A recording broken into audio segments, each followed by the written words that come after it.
अध्याय 3, अध्याय 4, श्लोक क्रमांक 3। बोले मेरे पीछे। हरि बोल, आप बैठ जाइए। कस्मिन् युगे प्रवृत्तेयम् स्थाने वा केन हेतुना कृत संचोदित कृष्ण कृतवान् संहितां मुनि। कस्मिन् युगे प्रवृत्तेयम् स्थाने वा केन हेतुना कृत संचोदित कृष्ण कृतवान् संहितां मुनि। कस्मिन् युगे प्रवृत्तेयम् स्थाने वा केन हेतुना कृत संचोदित कृष्ण कृतवान् संहितां मुनि। बोलिए।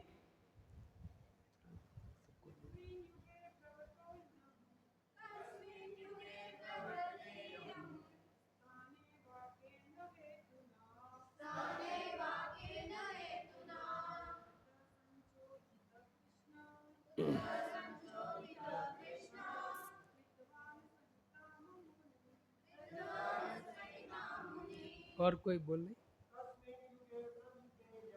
कस्मिन् युगे प्रवृत्तेयम्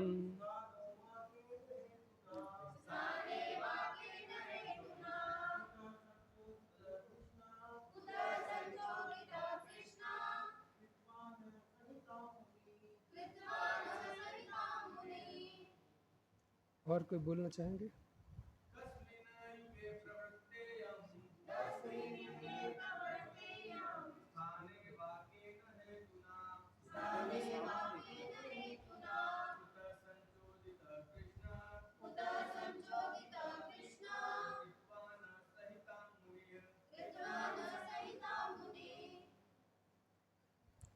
ओके, अनुवाद। यह कथा सर्वप्रथम किस युग में तथा किस स्थान में प्रारंभ हुई और किस कारण इसे स्थान प्रारंभ किया गया। महामुनि कृष्ण देवपायन व्यास ने इस साहित्य अर्थात ग्रंथ को संकलित करने की प्रेरणा कहाँ से प्राप्त हुई। हरे कृष्ण। तो श्रीमद् भागवतम कक्षा में आए हुए सभी भक्तों का हार्दिक स्वागत है। हम बहुत बार श्रवण कर चुके हैं कि श्रीमद् भागवतम जो है वो साक्षात भगवान का स्वरूप है।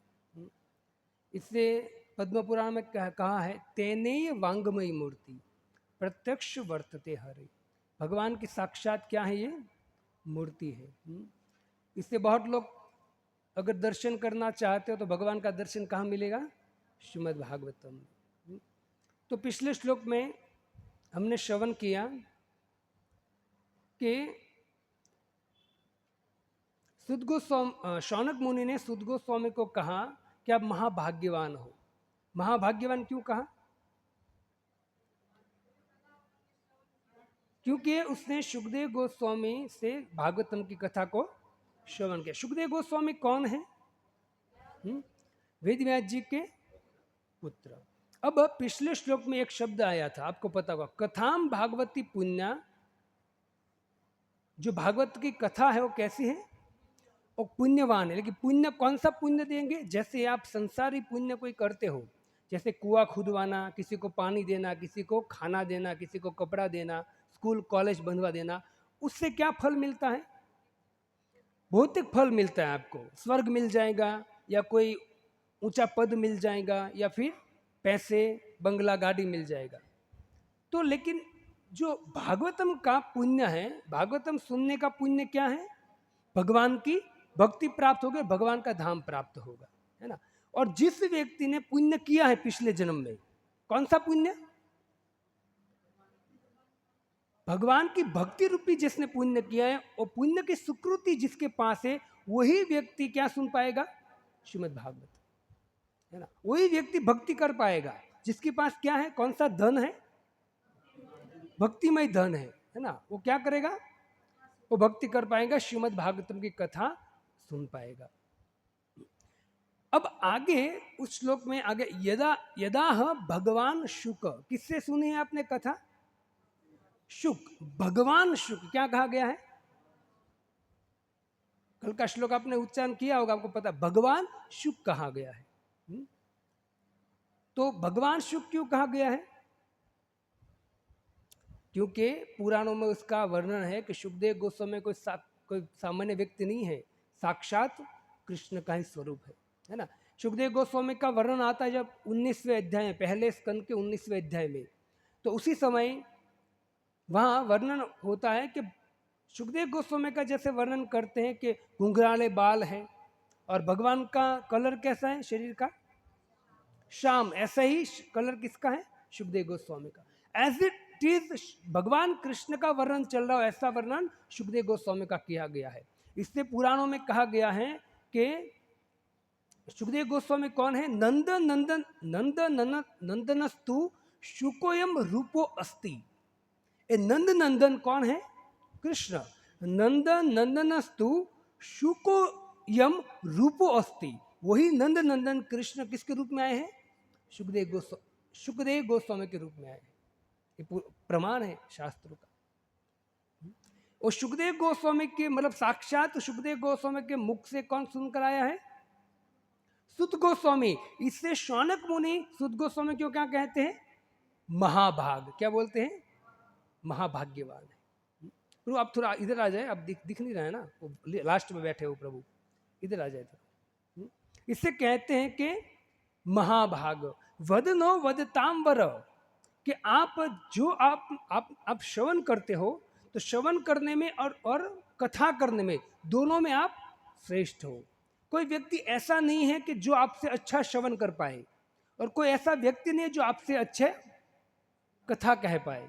इससे आप कैसे हो? महाभाग्यवान हो। और उसका कारण क्या है? क्योंकि आपने किसके मुख से सुना है श्रीमद् भागवतम? सुखदेव गोस्वामी के मुख से। और हमारा भाग्य कितना है देखिए भक्तों, सुखदेव वेदव्यास जी ने सुखदेव गोस्वामी को कथा कहा, वही कथा सुखदेव गोस्वामी ने सुत गोस्वामी को कहा, और वही सुत गोस्वामी ने 28,000 ऋषि मुनियों को कहा, और वही जो 28,000 ऋषि मुनि और सुत गोस्वामी का जो संवाद है, वही संवाद वेदव्यास जी ने क्या किया है? लिपिबद्ध किया। वही संवाद किसके सामने? अभी हमारे सामने। और इसी भक्ति वेदांत स्वामी शील प्रभुपाद जी की कृपा से हमको Srimad Bhagavatam as it is श्रवण करने का अवसर मिल गया है। बाकी कथा तो बहुत लोग करते हैं संसार में, 7 दिन की गान बजा करके खत्म कर देते हैं, लेकिन एक एक श्लोक के द्वारा श्रीमद् भागवतम को रस आस्वादन करने का अवसर किसने दिया है? इसी भक्ति वेदांत स्वामी शील प्रभुपाद जी ने। हम पर बहुत विशेष कृपा है। इससे वास्तव में भाग्यवान है। कौन भाग्यवान है? खाली सुत गोस्वामी नहीं, हम भी भाग्यवान है, क्योंकि सुत गोस्वामी ने कथा की 28,000 ऋषि मुनियों को, वहां संस्कृत बोला जा रहा था, लेकिन हम पर इतनी कृपा है कि बड़े बड़े आचार्य जिसने भगवान का दर्शन किया है, उस आचार्यों ने श्रीमद् भागवतम पर जो टीका लिखी है, वो टीका भी हमको श्रवण करने को मिल रहा है।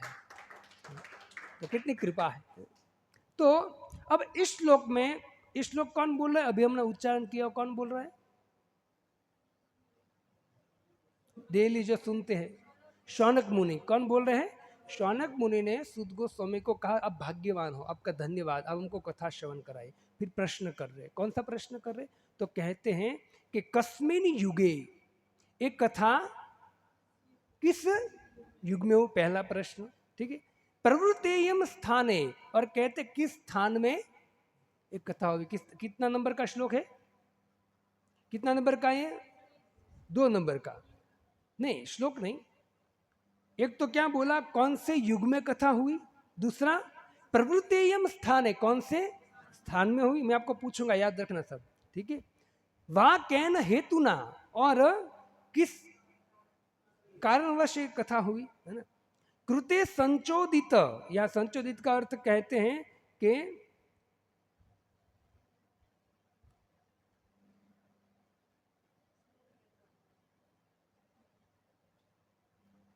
हाँ यस, संचोदित कृष्ण कृत्यवान संहिता मुनि के शील वेदव्यास जी ने श्रीमद् भागवतम लिखने की गान करने की प्रेरणा कहाँ से मिली? कितने प्रश्न हुए? बोलिए। पहला, किस युग में हुई? दूसरा, कौन से स्थान में कथा सुनाई? तीसरा, किस कारण से कथा सुनाई? और चौथा, किस प्रेरणा से? है ना। तो आप मुझे बताए पहला कौन सा है? किस युग में? तो किस युग में हुई कथा है? कब हुई? नहीं, सुखदेव गोस्वामी ने परीक्षित को सुनाया।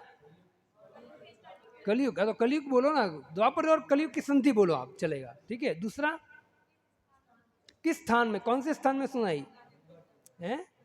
गंगा किनारा। नाम क्या है? शुक्ताल, है ना। वैसे देखा जाए तो सुखदेव गोस्वामी को वेदव्यास जी ने कहा सुनाया था? वेदव्यास जी यहाँ बात चल रही है ना कि कृष्ण कृतवान संहिता मुनि के बद्रिकाश्रम, कहाँ सुनाई थी?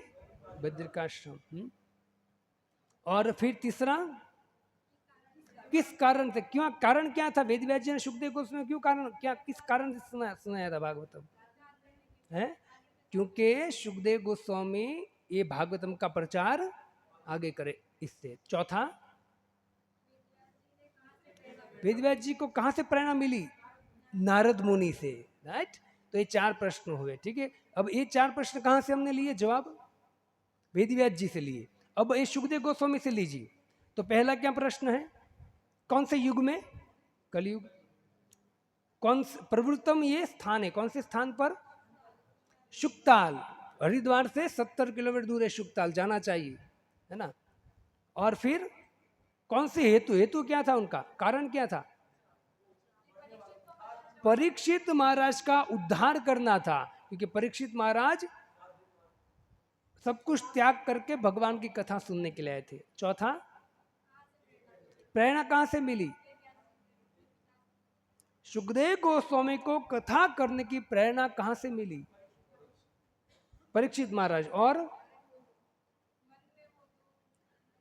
देखो भक्तों, आप भागवतम पढ़ोगे ना, भागवतम का 19वां अध्याय, पहले स्कंद का 19वां अध्याय पढ़ोगे, उसमें आगे मैं आपको समझाऊंगा कि जब परीक्षित महाराज ने इच्छा किया कि मुझे भागवतम श्रवण का, भगवान की गायत विष्णु गाथा तमोपयातम प्रतियम तु विप्रा गंगात देवी धृतचित्त में से द्विजोपश्रेष्ठा कुहक तक्षकोवा दशत्वलम गायत विष्णु गाथा। मुझे भगवान की कथा श्रवण कर, ऐसी जब उसकी इच्छा हुई ना, तो कौन प्रकट हुआ? कौन प्रकट हुआ? उनको कथा श्रवण कराने के लिए कौन प्रकट हुआ? प्रकट हुए थे, आए नहीं थे। क्या हुए थे? तो प्रकट हुए। प्रकट हुए, उसका कारण कौन था? कहां से प्रेरणा मिली थी? दो जगह से। एक तो भगवान ने उनको भेजा था, और दूसरा इच्छा परीक्षित की कथा सुनने की थी। वो प्रेरणा मतलब उनकी उत्कंठा को देखकर उनको प्रेरणा मिली कि मुझे वास्तव में इनको कथा श्रवण करानी चाहिए। क्योंकि सुखदेव गोस्वामी जो हैं वो किसके आचार्य हैं?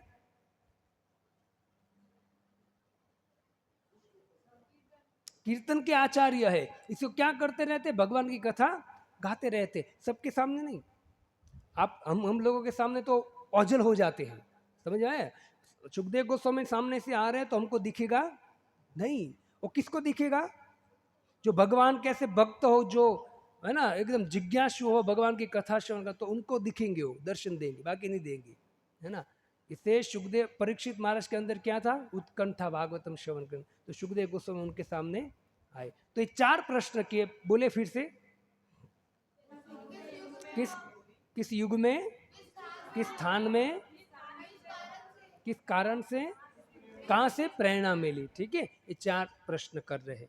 ठीक है। तात्पर्य में कहते हैं कि चूंकि श्रीमद् भागवतम श्री व्यासदेव की विशिष्ट कृति है। वेदव्यास जी की क्या है? भागवतम विशिष्ट कृति। देखो भक्त सुनिए ध्यान से, वेदव्यास जी ने कितने पुराण लिखे हैं? 17 पुराण लिखे। पहले कितने पुराण लिखे थे? 17।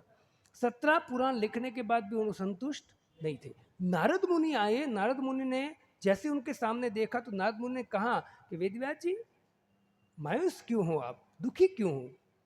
अब कहाँ से दिखा उनका दुख, है ना, चेहरे से दिखा, है ना, कि ये प्रभु परेशान हो गए, प्रभु जब बंद करे तो अच्छा है, पता चल जाता चेहरे पर। समझ में आया कि नहीं आया मेरे, है ना? आपको कथा जब इच्छा होती है कि बंद करे तो जाए घर पे, जब ऐसा अंदर से मन में इच्छा होता है ना, तो कहाँ दिखता है वो? चेहरे पर। तो वेदव्यास जी चिंता में थे, तो कहाँ दिख रहा था? चेहरे पर। नारद मुनि आए कि क्यों चिंता किस बात की है? तो बोला कि हे नारद मुनि, मैंने इतना लिखा फिर भी मैं दुखी हूँ। तो नारद मुनि ने क्या कहा उनको, क्या लिखो आप? श्रीमद् भागवतम। तो भक्तों 1,00,000 रचित महाभारत का रचना किया, 18-17 पुराण का रचना किया, इतना लिखा। अभी विचार कीजिए, आप नंबर बोलोगे तो भी थक जाओगे, है ना। वामन पुराण 10,000 श्लोक, ब्रह्मांड पुराण 12,000 श्लोक, मत्स्य पुराण 14,000 श्लोक, ऐसे 17 पुराण का श्लोक भी बोलोगे ना कि इतने हजार श्लोक, तो भी थक जाओगे कि नहीं। विचार कीजिए, वेदव्यास जी ने क्या किया, इतने श्लोक को लिखा। इतना लिखने के बाद भी वो संतुष्ट नहीं थे। इससे वेदव्यास जी ने कहते श्रीमद् भागवतम विशिष्ट कृति है वेदव्यास जी की।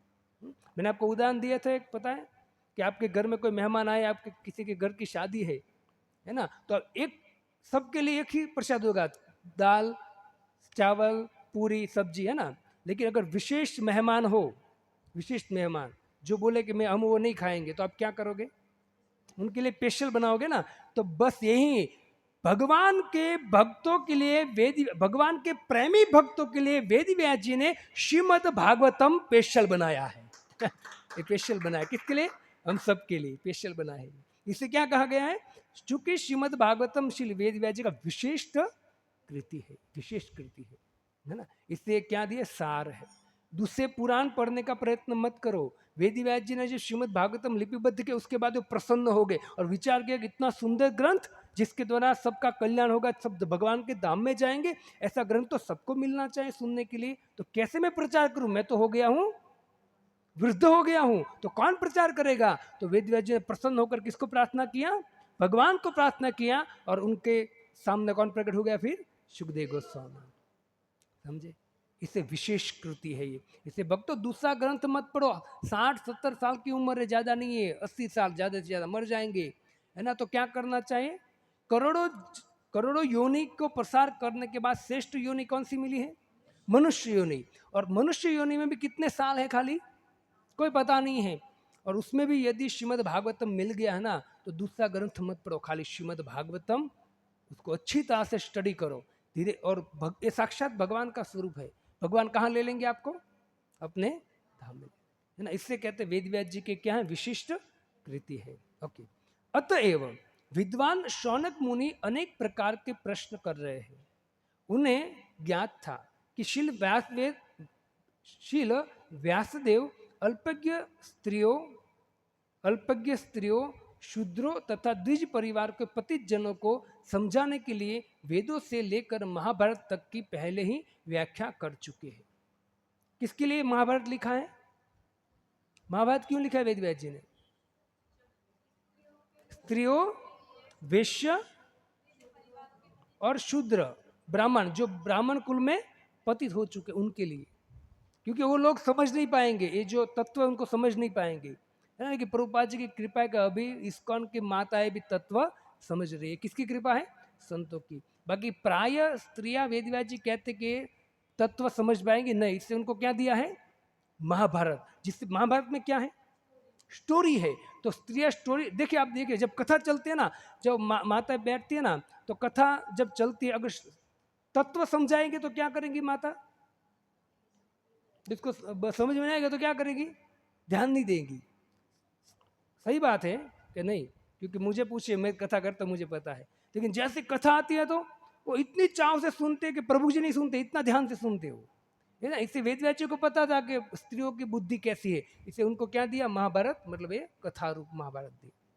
दूसरा, शूद्र जो एकदम नीच कुल के, वो भी समझ नहीं पाएंगे, इसके लिए महाभारत है। और तीसरा, जो ब्राह्मण कुल में जन्मा है लेकिन पतित हो चुका है, ब्राह्मण के गुण अपने को गुण क्या कर दिया है उसने?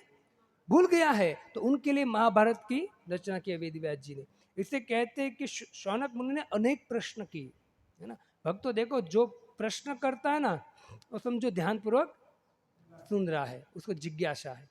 तो ये शौनक मुनि अनेक प्रकार के प्रश्न कर रहे तो शौनक मुनि को इससे तो आगे किया 88,000 ऋषि मुनि, उनको पता था कि होशियार कौन है, शौनक मुनि है, तो क्या करें, उनको आगे रखो, जिससे वो प्रश्न करेंगे तो उसका लाभ हमको प्राप्त होगा। तो प्रश्न ऐसा करना चाहिए जिससे सबको लाभ मिले। और आगे कहते हैं कि श्रीमद् भागवतम उन सबों के श्रीमद् भागवतम उन सबों से दिव्य है क्योंकि उनसे कुछ भी संसारी नहीं है। श्रीमद् भागवतम जितने भी ग्रंथ हैं, कोई भी ग्रंथ आप जाइए मार्केट में उठा लो, उस सबसे श्रेष्ठ कौन सा ग्रंथ है? श्रीमद् भागवतम। क्यों? क्योंकि कहते हैं क्योंकि इसमें कुछ भी संसारी नहीं है, ही चीज नहीं है। आप आम खाओगे तो उसमें है ही चीज क्या है? गुठली और छिलका, दोनों फेंकना पड़ेगा आपको, है ना। केला खाओगे तो छिलके, फिर तरबूज खाओगे तो बीज, छिलका डालना पड़ेगा। फिर कोई भी फ्रूट उठा लो, आपको क्या डालना पड़ेगा, है ना। ज्यादातर तो है चीज होगी, श्रीमद् भागवतम में कोई है चीज नहीं है ना। केतव धर्म नहीं है श्रीमद् भागवतम में, केतव संसारी धर्म नहीं है। और श्रीमद् भागवतम पढ़ने से आपको दिव्य ज्ञान, दिव्य गति प्राप्त होगी, क्योंकि इसमें कोई कर्मकांड नहीं है कि आप ये करोगे तो ये प्राप्त होगा, नहीं। हाँ, श्रीमद् भागवतम दूसरा स्कंद पढ़ोगे तो उसमें वेदव्यास जी कहते, सुखदेव गोस्वामी कहते कि हे परीक्षित, यदि किसी को रोग से मुक्त होना है तो सूर्य की पूजा करो, सुंदर बनना है तो आप इसकी पूजा करो, पुत्र चाहे तो शिव पार्वती की पूजा करो, ये चाहे तो इसकी पूजा करो, सब कुछ बोला भागवत में लिखा हुआ है। लेकिन लास्ट में क्या बोला कि यदि आपको ये सब कुछ चाहिए, क्योंकि कलयुग का व्यक्ति क्या बोलेगा, प्रभु सब चाहिए, है ना, सबको क्या है ना, कलयुग के लोगों को क्या चाहिए, सब चाहिए। तो सुखदेव गोस्वामी उसके लिए कहते हैं सब चाहिए आपको तो क्या करो, तो कहते हैं भगवान की भक्ति करो। क्या करो? भगवान की भक्ति करो। सुखदेव गोस्वामी दूसरा स्कंद पढ़ना आप, पुरुषम परम, यदि आप भगवान की भक्ति करो, कामो, ये श्लोक है, कामो कामो सर्व कामो वा मोक्ष काम उदारधि तीव्रेण भक्ति योगेन यजंती पुरुष परम। यदि आपको सब कुछ चाहिए तो किसकी भक्ति करनी चाहिए? परम पुरुष भगवान श्री कृष्ण की भक्ति करो, सब मिलेगा। ये सुखदेव गोस्वामी का तो कहने का तात्पर्य है कि श्रीमद् भागवत में एक ही चीज है, क्या है? भक्ति। आपका हृदय शुद्ध होगा, आपका मन शुद्ध होगा, आपकी चेतना शुद्ध होगी, आपके कर्म शुद्ध होंगे, और अंत में आप जीवन जीते जीते भगवान के धाम में चले जाओगे, इस संसार को छोड़कर। ऐसा दिव्य शक्ति है श्रीमद् भागवत में, कोई ये चीज नहीं है। बाकी दूसरे ग्रंथ पकड़ो आप, उसमें लिखा होगा कि आप ये करोगे तो ये प्राप्त होगा, और प्राप्त क्या होगा? भौतिक वस्तु। और जो वस्तु प्राप्त होगी वो क्या? दुख का कारण बन जाएंगी, दुख का कारण बन जाए। अगर मानो देवता की पूजा की, आपने गाड़ी मांगी 80 लाख की, वो देवता आपको अरेंजमेंट कर देगा, और जैसे ही पेट्रोल खत्म हुआ तो ना खींचे में हाथ दे है तो नहीं, तो दुखी हो गया। अगर मानो किसी ने कुछ टक्कर मार दी तो नींद ही नहीं आएगी। हमारी 5 लाख की गाड़ी होती, उसको वो टक्कर मार दे प्रभु, लोग कुछ सही भी अपने, नींद नहीं आएगी। विचार को 80 लाख की गाड़ी को कैसे नींद आएगी? तो हर एक भौतिक वस्तु के पीछे क्या छुपा हुआ है? दुख छुपा हुआ है। इससे वास्तव में बुद्धिमान व्यक्ति क्या करेंगे? कुछ मांगेंगे, मांगना भगवान से मांगना नहीं चाहिए, है ना। और भगवान को सब पता है, कि भगवान कहते हैं मैं सबके हृदय में हूँ, वो आपकी आवश्यकता को पूरी करेंगे। और जो भगवान आपको देंगे वो शुद्ध भाव से देंगे, और वो कभी आपसे छीनेंगे नहीं, कोई नहीं छीन पाएगा उसको शुद्ध भाव से। तो ये श्रीमद् भागवतम की शक्ति है। इसलिए कहा गया है कि श्रीमद् भागवतम उन सबों से दिव्य है, उन सबों ग्रंथों से दिव्य है। इससे हमको आदत डालनी चाहिए क्या पढ़ने की? श्रीमद् भागवतम। जब भी फ्री हो, कम से कम 5 मिनट का टाइम है तो क्या पढ़ना चाहिए? एक पैराग्राफ पढ़ लेना चाहिए। कर लो प्रभु, पढ़ते हो? तो पढ़ना चाहिए, ठीक है। 5 मिनट तो मिलता ही होगा ना। हाँ, तो हर व्यक्ति को पढ़ने का प्रयत्न करना चाहिए। ये मन है ना, मन ये कहाँ ले जाएगा बारंबार, है ना, कि चलो थोड़ा ये देख ले तो वो देख लो, राइट। जब भी फ्री होता है व्यक्ति क्या पकड़ता है? मोबाइल लेता है ना। लेकिन मोबाइल में भी कुछ चीज़ है, उसको तुरंत एक चीज़ को पकड़ लो और फिर बैठे बैठे उसका चिंतन करो। एक शब्द आता है, शब्द पकड़ के भाई मुझे कल लेक्चर देना है, तो शब्द पकड़ के उस पर चिंतन होता है, इससे यहाँ। लेकिन चिंतन कब होगा? जब आप ज़्यादा से ज़्यादा श्रवण करोगे, तब चिंतन होगा, है ना। इसे वेदव्यास जी कहते हैं कि संसारी वस्तु श्रीमद् भागवतम में नहीं है, क्योंकि संसारी वस्तु ही दुख का कारण है। इस नश्वर संसार से मुक्त करने के लिए इसी भक्ति वेदांत स्वामी जी ने इस कृष्ण भावनामृत की स्थापना किया है। पूरे संसार को गीता भागवतम श्रवण कीर्तन कराने का लाभ दिया है प्रभुपाद जी ने। और अंत में कहते हैं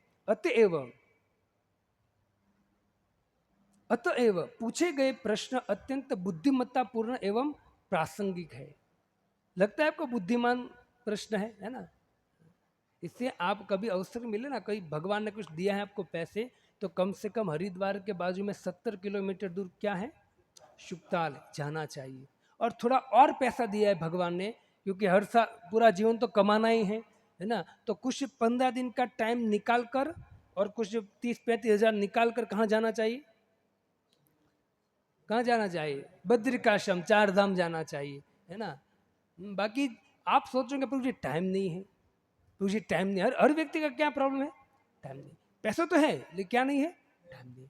अब विचार करो, आप अभी बोलते हो टाइम नहीं है, मैं आपको गारंटी देता हूँ आप लोग 70 साल के हो जाओगे ना, फिर क्या बोलोगे,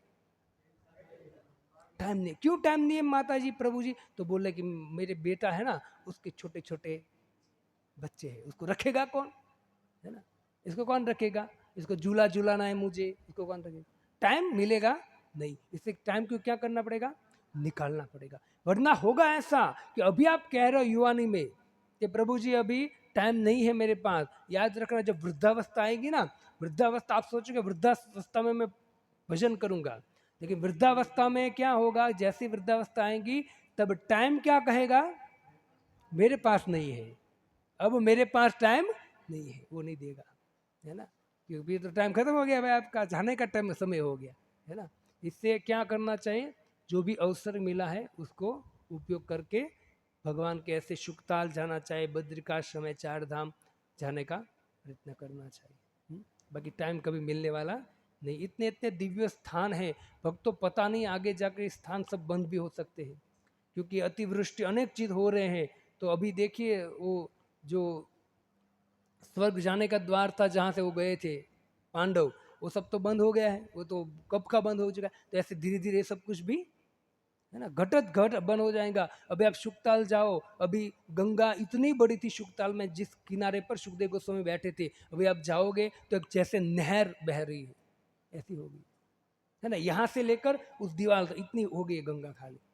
और अभी आप लेट करोगे ना तो गंगा मिलने वाली नहीं है वहाँ, ऐसी स्थिति हो गई। कलयुग ऐसा धीरे धीरे क्या हो रहा है ना, प्रभाव दिखा रहा है।